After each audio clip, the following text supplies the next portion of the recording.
Welcome to Inside Operational Minds. This video series focuses on IFC's disruptive technology business in South Asia. We have visited our portfolio companies in their offices and brought to you their stories. Stories that highlight how these businesses are creating new markets and delivering on impact metrics while generating strong financial returns. Each of these examples demonstrates how erupting forces of technology are gradually disrupting the landscape of every industry. Hope you enjoy the series. Hi everyone, I'm Ruchira Shukla.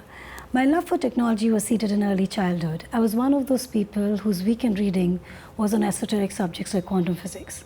Later, I went on to pursue an engineering degree at IIT Delhi, and I joined in 1990, a time when I was one of 10 women in a class of 400, a gender ratio of 2.5%. But in being so outnumbered in that environment, I saw a deepening in my love for technology and a fascination to see how technology could change the world. Later, in the mid-90s, I was the founding team member of a B2B technology startup that was connecting large corporates to their suppliers. And in doing so, was taking age-old procurement processes that were paper-based to an online platform. For example, a company like American Express spends millions of dollars just on office supplies.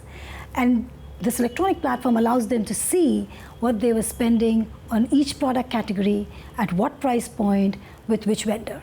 That allowed them to negotiate much better for that category, and extending that across all categories of spend resulted in billions of dollars in annual savings. I saw right there the power of technology in taking raw data that would otherwise be buried away in files and converting that into actionable information. I went on to pursue several years of technology consulting in the US and Europe, and later doing technology investment banking and tech investing with Lehman Brothers. I joined IFC in 2012, and I joined to oversee the infra ventures business. But because of my deep tech background, I was soon doing technology, media, telecom, and I was leading investments in broadband services and data centers. But the Indian technology landscape was changing fast at the time with increasing internet connectivity. And so I was increasingly seeing very disruptive early stage startups that were changing traditional sectors like healthcare and education. Being drawn to that, I then took on the role of regional lead for the venture capital team, now called the Disruptive Technologies and Funds team.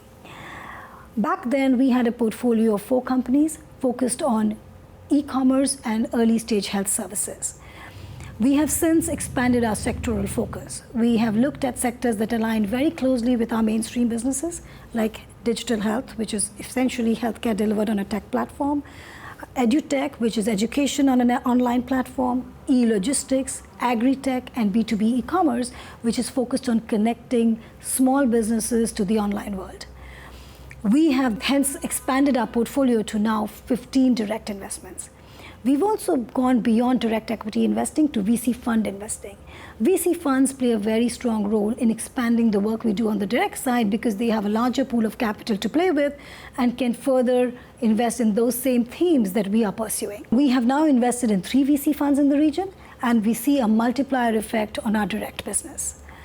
We also took the business beyond India. We started looking at Bangladesh and Sri Lanka as important markets.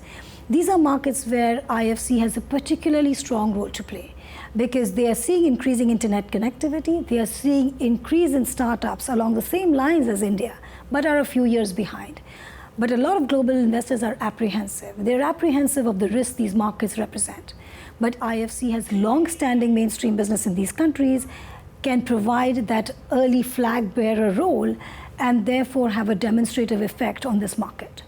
We spent a lot of time on the ground, working in close partnerships with the country offices, and looked at almost 50 businesses in each of these countries and identified the best leading businesses in each market.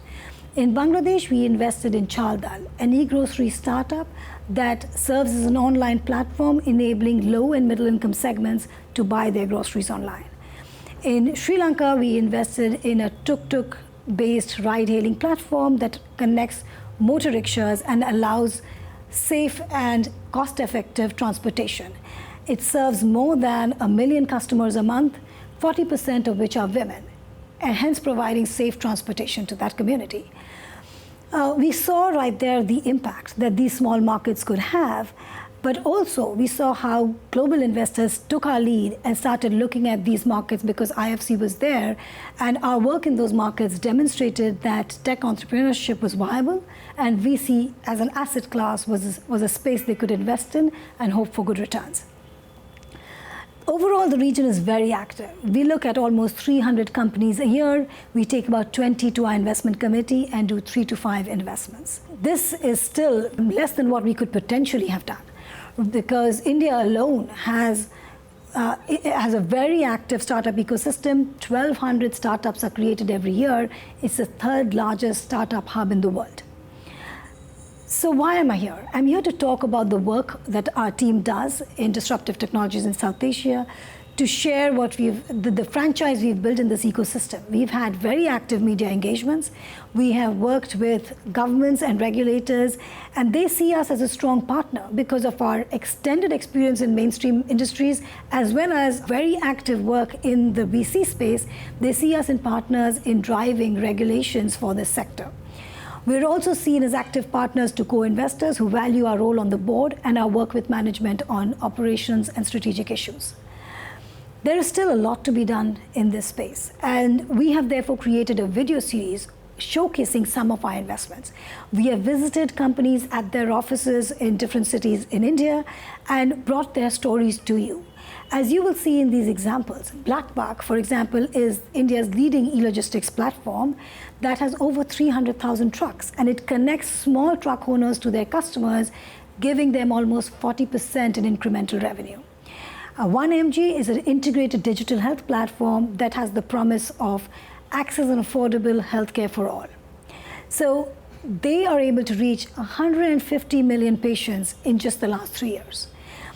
Examples of this nature show you how technology has enabled these businesses to fix inefficiencies in age-old sectors and makes their services accessible. Many of them have launched new solutions at new price points, creating a new market, and hence spurring competition and bringing new players onto that space. Our portfolio in aggregate is valued at 2 times over where we invested at. I hope you enjoy these case studies. We are very excited about this business, and we hope to continue expanding this. Thank you.